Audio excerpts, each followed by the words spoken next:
있습니다. 그런데 어떤 것들이 문제가 되냐면 어떤 예외적인 상황들에 의해서 법원의 공문에 의한 게 아니고 예외적인 상황들에 의해서 개인회생을 하고 있다는 것들을 알 수 있는 경우들이 많이 발생합니다.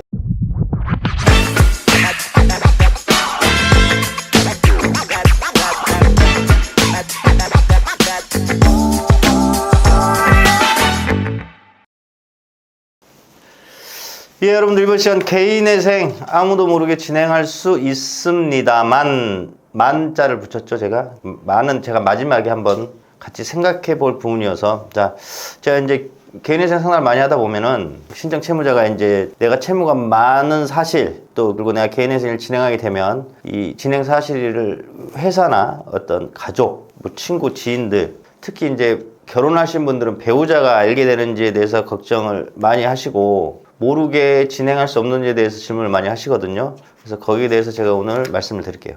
일단 원칙적으로 여러분들 개인회생 진행 절차는 어떤 사람들이 알게 되냐면 신청 채무자가 갚아야 할 채권자들 있죠. 내가 내 채무를 갚아야 할 채권자들, 개인의 신청서의 채권자 목록에 나와 있는 채권자들은 알게 됩니다. 왜냐하면 내가 개인회생 신청을 접수를 들어가서 금지명령을 받고 개시결정을 받으면 채권자 목록에 나와 있는 사람들한테 법원에서 공문으로 신청자 땡땡땡이 뭐 얼마 채무가 있고 얼마 변제계획안을 작성해서 개인회생 사실을 공문으로 보냅니다. 그래서 원칙적으로 채권자 목록에 올라가 있는 사람들은 내가 개인회생을 하고 있는 사실을 알게 돼요. 나중에 회사도 모르고 주변 지인들도 모르고 회사 동료들도 알 수가 없습니다. 근데 다만 문제가 되는 게 이제 두 개가 있어요. 왜 그러냐면 회사에 대한 관련된 서류가 들어가야 되고 배우자에 대한 관련 서류가 들어가야 됩니다. 그러면 첫 번째, 회사에 대해서 개인회생 신청자가 제출해야 될 서류는 근로계약서라든지 급여 명세서 등이 들어가거든요. 그런데 이거는 회사에서 이게 좀 그 서류들을 발급할 때 내가 개인회생 하려고 하니까 이걸 발급해 주십시오가 아니고 대출을 받는다든지 어떤 다른 데에 내가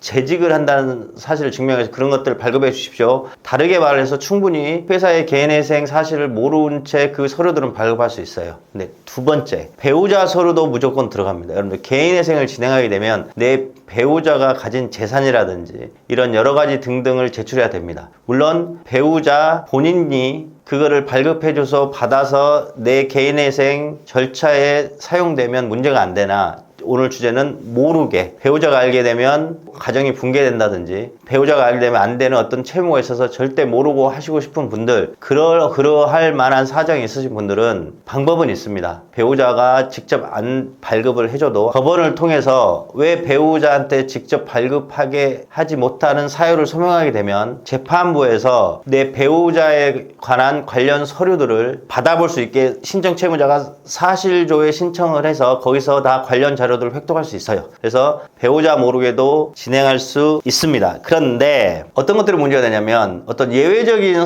상황들에 의해서 법원의 공문에 의한 게 아니고 예외적인 상황들에 의해서 회사나 내 배우자, 내 부모들이 내가 채무가 연체가 됐다는 거, 개인회생을 하고 있다는 것들을 알 수 있는 경우들이 많이 발생합니다. 신청채무자 연체가 시작되면 처음에 어떻게 하죠? 핸드폰에 문자 보내기도 하지만 집에다가 내용 증명을 보냅니다. 그러면 채무자는 부모님하고 살고 계시면 부모님이 그걸 먼저 받아본다거나 배우자와 같이 살고 있으면 배우자가 그걸 먼저 받아본다거나 이러면 내 배우자나 부모님이 알게 되겠죠. 이런 우연한 경우들. 두 번째, 연체가 시작됐는데 채권자가 채무자한테 연락을 취해요. 근데 채무자가 연락을 받지 않아. 그러면 채권자는 회사에 연락해보거나 회사 방문도 할 수 있고 집에 방문도 할 수 있습니다. 그래서 그때 회사나 내 배우자가 알 수도 있어요. 또 이런 경우거든요.